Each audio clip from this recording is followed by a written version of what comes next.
welcome. We are here with Greg Maurice for ILW Pod. I am Justin Wright. We're just gonna dive right in, man. How you doing today? I'm all right. Enjoyed the day off. Then I'll be off to some wrestling training later. I see you got a championship belt on your shoulder. You want to tell us a little bit about that? It's the UWE Tag Team Championship out of Cadillac, Michigan for Universal Wrestling Enterprise. I believe that's what they're called. We always just call it UWE Wrestling. But yeah, it's out in Cadillac, Michigan. Me and my tag partner Trog had like a Money in the Bank kind of deal. We cashed it in and we won the belts. And unfortunately, the promotion is going on hiatus, which is the second promotion where I won tag titles and they go on hiatus. So I think if you ever wanted to put tag belts on me, don't. It's I'm 2 for 2 with that. So, with that, man, how'd you get your start in this crazy business? Is it something you've always wanted to do, or is it something that Oh just kind of yeah, popped up in your life? absolutely. I didn't think I could do it, and so I just gave up on it by high school. I never did sports, never did theater, nothing. And 2020 rolls around, life gets all kinds of crazy. And so all those deals were like, life's short. Let's give it a shot. Found a place out in Woodstock, trained out there. Again, no sports background or theater background. It was a very huge uphill climb.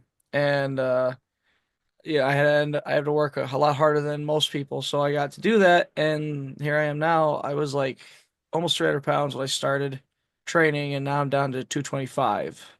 Nice. So my weight's fluctuated in those years between, like I was stuck at 250, then I was stuck at 240, then I was stuck at 230. Now I'm bounced between 225 and 230, which is crazy because like I always think I'm a lot smaller than I am, and then I watch back the footage and I'm like I'm still hulking against some of the guys I wrestle. It's like, jeez. So like in ring wise, what would you say like the difference is between, like starting off around 300 and then now you're down to 225, 230? Like, is it a big difference in like your style and how go into a match? You can move and breathe pretty much. And I by that point when I got in, I accepted I'm a big person. I'm fat, so I'm just gonna live with it. And I was like, you know what? I'm just gonna train.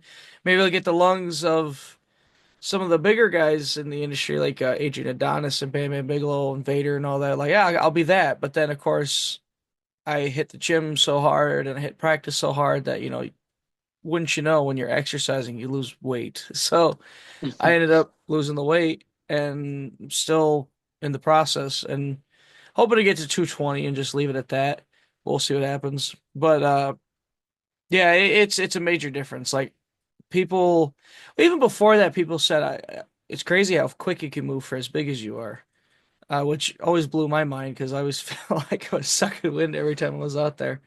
But now it's just it feels natural and like if especially something all wrestlers have to learn is just to slow down and breathe, when possible, of course, and choose your moments to get that breathing room. But like, I'm still guilty of it too, where you rush into something and then like, all right, let's go to the next thing or this, that, and the other, as opposed to like, grab it, hold it, take a breath. Okay, now the next thing. But we're all guilty of it. It happens. Or maybe you got the ref screaming and you're like, you got 5 minutes, go. I'm like, okay, fine.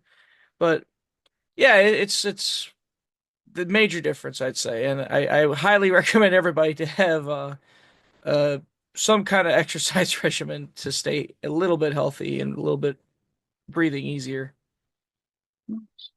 So you've been at it for 4 years now, right? Just about. 2020.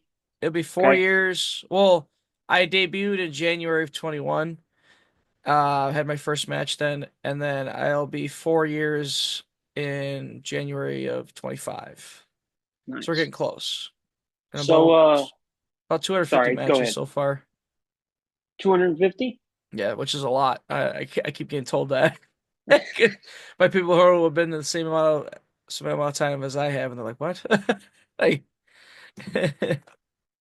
In that 4 years, what kind of like adversities would you say you've gone through? I know this last 4 years we've kind of went through a resurgence in like the wrestling community. Like, have you faced any struggles, or has it been like easier to get, booked and stuff like that? Struggles is usually me. I'm my own worst enemy. Like I'm always like self-critical, this, that, and the other. Um, like you could be my worst critic, but sometimes those worst critics have like critiques in them, so like you can tell they're coming from a certain place, even if what they're saying is a little harsh. But like, there's no worse critic than myself. So that's pretty much it. Like, there's anybody that tries to be, a jerk off, whatever. Like, I'll get over it. Maybe I'll vent about it in the car on the way home, but nothing. Really, it's just like if I wanted bookings, I had to go. I have to go out there and get them. Pretty much, like that was especially when I first started. I had no matches under my belt. I barely had any matches under my belt, and I needed to get work. So what do? You hit up these shows and hey, can I help out with ring crew, this, that, and the other? Can I help with this? Can I help with that? Just pull up, hit them up on Messenger, like, hey, I see the show. I'd love to come and help out. And you just grind and grind and grind. I'm still grinding. I still got shows that I'm gonna pull up to and help out at, and because I'm not above it, and there's people who are on my level who think they're above it, and I'm just like, you're not, dude, it's wrestling, The minute no one's above it, so it's funny seeing people's um definition of self-worth being, oh, I'm not gonna tear down. Okay, well, there's times I don't tear down, and that's fine, but like, there's people who like just the idea of, hey, we're gonna get there early. It's especially if it's like a bigger promotion. We're gonna get there early. We're gonna help out. Like extra work. That's a great example. There's people who think they're above extra work. They think they should just get booked by TNA, and I think that's crazy. I'm like, are you serious? Like, all these guys, gals, and whatever they identify as, trying to get a TNA, and you just think, here's the way in, grunt work, and you're just like, bah, you know.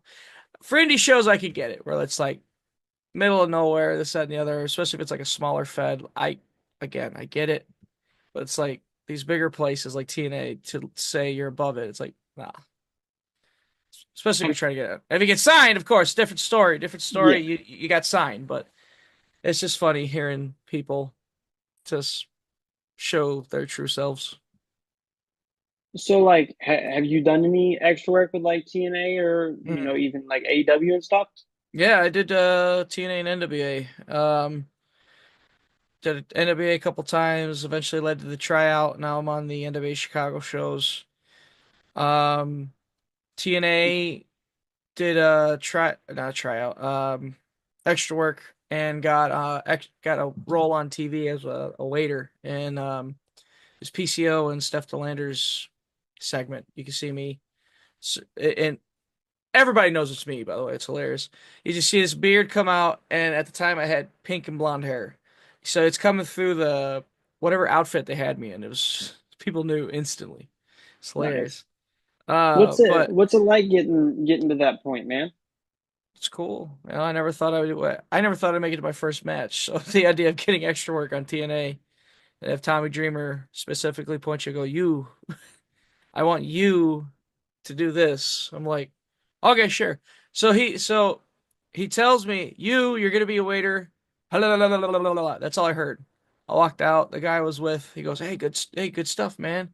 Got on the show, and I looked at him and said, what did he say? All I heard was waiter and because like I was just starstruck, I guess. And he said, oh, you're gonna be PCO's waiter for his date with Steph Delander. Cool, gotcha. All right, now I gotcha. And I remember during the little rehearsal thing, I stepped in front of the hard case, which Rhino was like, "Don't do that." Like, okay, gotcha, sir. Yes, sir. And then went good. I think it went good. But just waiting on.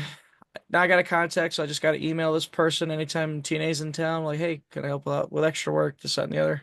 Go from there. I wanted to do the Michigan one, but I think I was booked up. I think I was booked up doing something. I don't remember. But anyway, yeah, it was a lot of fun. I honestly, if you can get extra work, just do it. Just take whatever thing on the chin and just yes sir, no sir, that sort of deal, and just get through it. And then like, you never know, it could lead to something. So, like, For instance, like I mentioned to you off camera, I was pursuing a career trying to be a professional wrestler, tore up my shoulder and whatnot. Do they do extra work for guys that aren't necessarily, mat ready or like maybe like manager work or backstage stuff? Like, is that things promotions do? Like for those individuals that may be hurt or can't do it but would like to contribute in another form? Some people show up still banged up, like maybe they can't lift anything, but they show up to hang out. Um, if you can't move anything, you can't move anything. I highly doubt TNA does that. Yeah, Especially if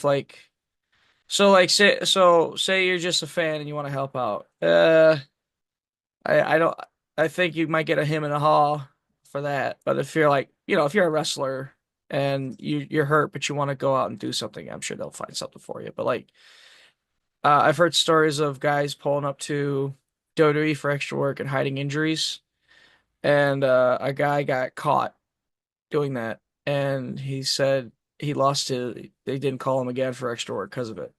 So it's like, really, really be smart about stuff.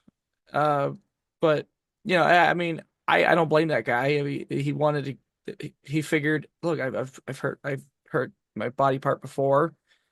I've worked through it. I can do it. But then of course, on WWE's end, that's them saying, well, like we're liable for that if you get hurt, if you get seriously hurt. So I can understand from that perspective. But yeah, I mean, I'm sure you can find something to do, especially if you're like a regular wrestler and you're just hurt, got nothing to do. Okay, I'm gonna go to the show and hang out with the guys. yeah. Um, as far as you as a character, would you like to explain to those who might not be familiar with you, what your character was and what kind of stuff you get into? So I was a Moondog for the longest time. I debuted as which the Moondogs were a tag team in the 80s, and they were also there was a guy named Moondog Mayne who's the original Moondog, who was a kind of like a poncho wearing hippie, talk crazy. But everybody remembers Spot and Rex because they were during the Rock and Wrestling era of WWE. So their characters were more accepted as Moondogs. Like that, when they think Moondog, that's who they think. And they were just two cavemen, pretty much. So of course, first thing, debuted as Moondog, was like the caveman character, but then was allowed to let myself evolve it.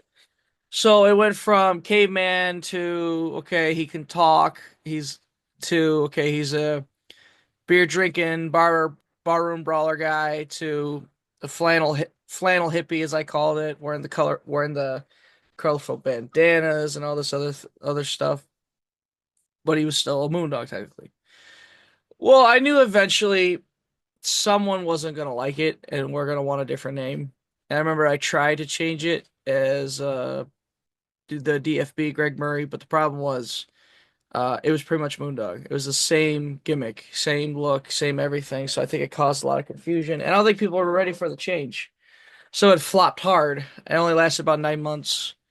The character I am now, Maurice, came from Dysfunction up in ICW Milwaukee, and pitched me the idea. I said, okay, let's give it a try. So I gave it a try. First night, took the picture in front of the ICW banner, posted online, Twitter, couple likes, Instagram, couple likes, Facebook, my personal Facebook, it blew up, and I think my business Facebook too got some traction, but like my personal Facebook, it made a lot of people's heads turn, like whoa, because I went from flannels and colorful stuff, giant furs, bones and stuff to I'm in a suit. I'm in dark shades. I look like the member of the Men in Black.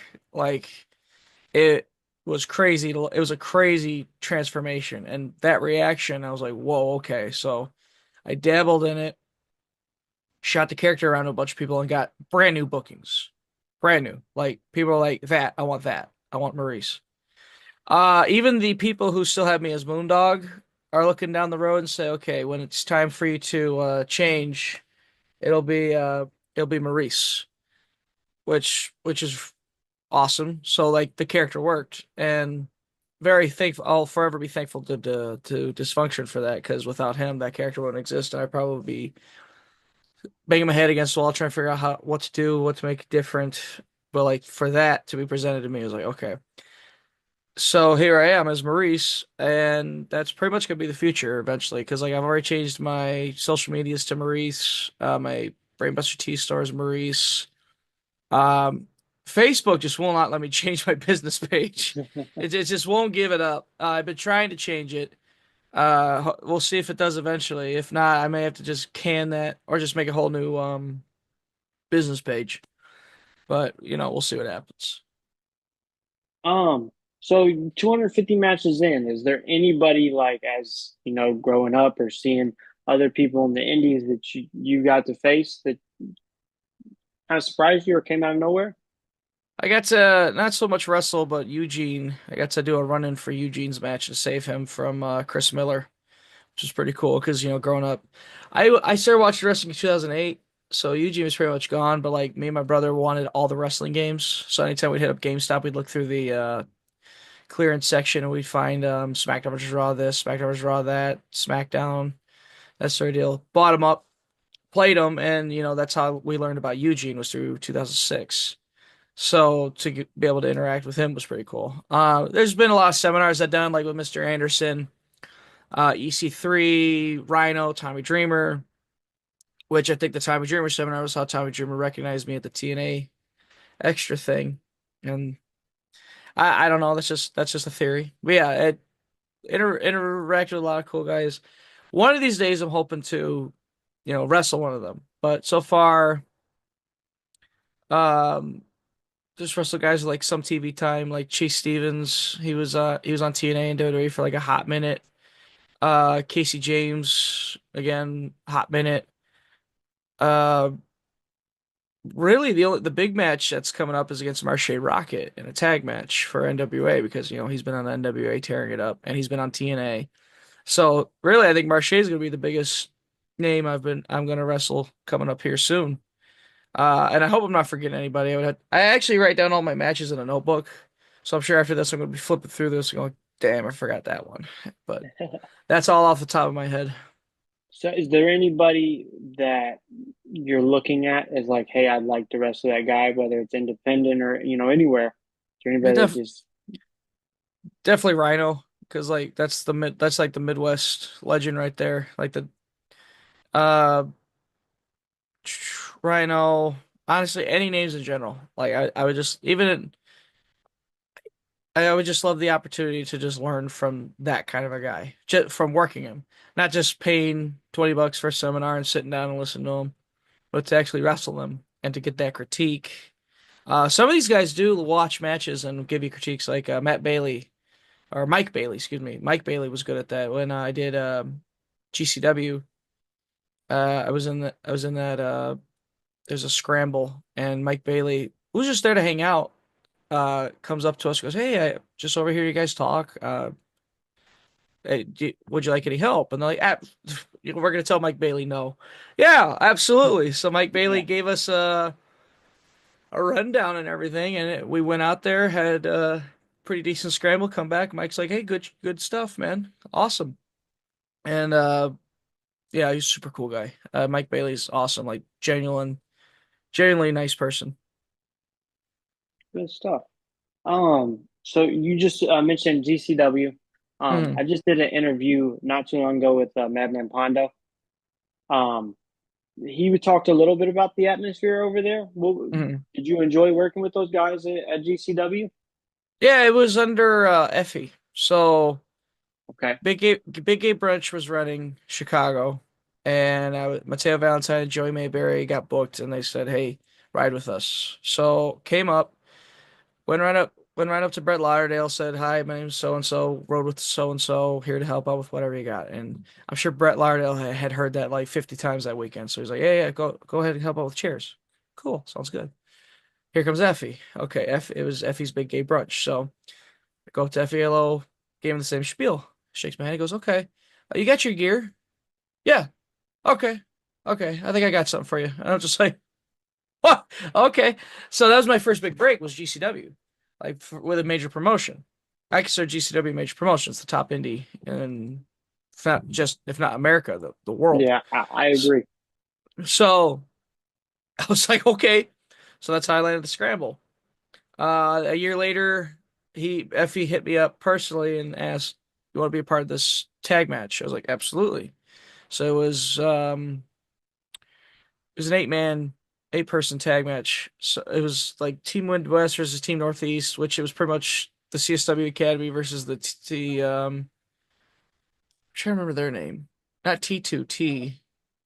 I don't know, but somebody, a school out there in New York. But it was crazy car crash, 8 person tag. Um, but the environment was, you know, so the world's top LGBT talent all together. So everybody was just happy to see, like, oh my God, it's finally nice to meet you, or nice to see you again, because we're all coming in from different parts of the country and the world. Like anytime I see Kid Bandit, it's an instant hug and be like, oh my God, it's so nice to see you. Same with Dark Sheik and Effie, of course. Um, but that's really my experience. It's always been fun, and I'd love to get back on one of these days as a regular, if at all possible. Yeah, definitely. Like I said, I've heard a lot of good things about him, and like Yeah. I've always heard like it is the top of the indie promotion. You got guys coming through there like Cardona, and then legends like Matt Hardy, and there's too many names to count, but there's just plenty of people that go through there, and it's good to see. You've been in the business 4 years. Sometimes I've heard it's hard for people to get to those shows, even 4 years in, 5 years in. So jumping up the ladder is incredible, and Oh, I'm glad to absolutely. hear. Yeah, it's Um, crazy. where so you said you started in Woodstock, Hmm. Woodstock, so Illinois. Woodstock, Illinois. Um, I think I'm familiar with the academy you're talking about. Hmm. Do you ever still work with places like that? You never go back to your roots at all? No, no, pretty much. Their rule was you can only wrestle for us, and if you wrestle anywhere else, you are. Uh, it was just one of those silly deals where like territories and such, Fair enough. which is it's 2020, which hearing that stuff at 2022 is ridiculous. Um, I j- the dude was crazy. He would claim, I trained CM Punk, I trained Mustafa Ali, I trained Kalisto, this, that, and the other. And it's like, no, you didn't. Windy City trained them. Or Ace Steel trained Punk. I think Windy City trained Ali and Kalisto. But he would take credit for them because maybe he booked them once and maybe he had them come in for like a training session or something like that. Oh, I booked them. Or excuse me, I trained them, which is Hey, I can tell ah, you that I've heard that same story actually it's from terrible. who I'm thinking of, which glad you cleared that up because I'm glad I Yeah, didn't go. he's so full of it. Every now and again, I think deep down, I wonder if, like, maybe someday we could reconcile. Because, like, at the end of the day, he was the guy who started training me, but he's just so in his own world. He's such a narcissist and just can't look himself in the mirror and ask himself, well, why are all these guys leaving? Oh, it must be their fault. Can't be my fault. Well, you've had like an entire roster leave you, but it's their fault. It's ridiculous. I see what Um, you mean. That's why I never say I was trained by him. That's why I say CSW Academy, Steve Boz, Jason Hades, Axel Rico. That's who trained me. Which pretty much, I mean, as soon as I walked in and they saw what they had to work with, they knew there was another uphill climb for me. So now they had to like really like tune everything up and really tune it up. And it's because of them I'm where I am now. That's why I don't wrestle at CSW anymore. I actually switched academies recently, but like I still reach out to those guys because they were my trainers, and I love their opinions and such, especially Hades and Boz and Axel. So I get their opinions on things, this, that, and the other. I'll send them a clip here and there. What do you think? And because forever, and I'm glad that none of them seem like the first guy all butthurt that I left. Like they are like okay, I mean, wrestling's wrestling. You got to move on. You got to spread your wings. You got to go away and learn a new hold. And I'm sure down the road we'll eventually go back. But right now, it's like let's take a break from each other. Yeah. So, but before I let you go, usually I like to try to get the audience a little piece of advice from whoever's on. So anybody that's inspiring to be in your spot or inspiring to be Yeah. a wrestler, what would you tell them to do? Just try. Because like that's literally all I went in was like, all right, I'm gonna try it. If it doesn't work, it doesn't work. If it doesn't, if it does, it does. Here I still am. Just walk in as a clean slate and be like, I don't know anything. Maybe you were watching wrestling for 20 years, okay, but still walk in and go, I don't know anything. And that way they can coach you and teach you and stuff. Just give 100%. That way, again, you can try it and no one can tell you, oh, he didn't try hard enough. I was like, no, I tried hard enough, but it just wasn't for me, whether it be injuries or this, that, and the other. Just give it 100%. And if it doesn't click, it doesn't click. Um, and just keep wanting to be the best, just keep wanting to be the best version of yourself and keep busting it. Great. One last thing, is there anything you got coming up, soon, or any socials you want to plug? Yeah, when's this episode drop?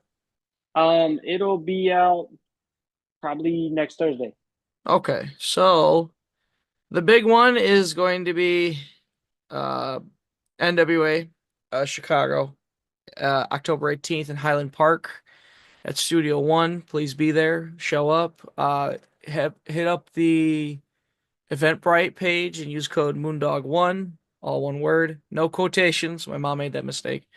And get a discount on your tickets and to tell NWA that, hey, I got his code. I see he sent me here, which it, tells them, okay, we'll keep him around because he's here, he is selling tickets. So please, Yep. to be completely transparent with you. So please, and it's in the Chicago area, so let's fill this studio up. Let's put on an awesome night of wrestling because like one of the coolest parts about regular indie wrestling fans, especially in the Chicago area, that hit up every show. I always love the ones who are like, I gotta go to this NWA show because they're seeing the people that they are watching on all these smaller indies get a platform, and I always think that's the coolest thing for them to do. So to y'all, I appreciate y'all, and to anybody that's curious or please, NWA Chicago, October 18th in Highland Park, Studio One. Hope to see y'all there. Gotcha. Any socials? Oh yeah, sorry. Uh, at Maurice underscore Russell on Twitter and Instagram. Facebook, it's still Moondog Greg Murray again. Still trying to get that process changed, but definitely keep supporting because we're I got some really cool stuff coming up. I believe I'll be wrestling in Texas next year, um, sometime in the winter. So definitely look forward to that. And then, like I said, it's got a lot of cool stuff. So definitely keep following and keep up to date with my tour schedule to see where I'll be near you in the near future. All right. Thank you, man. Like I said, we appreciate you on the show. I'm glad to have you. Maybe we can do a part two sometime. Absolutely. Thank you so much. All right. This was ILW Pod. We're here with our friend of the channel, Maurice, and we'll see you next time.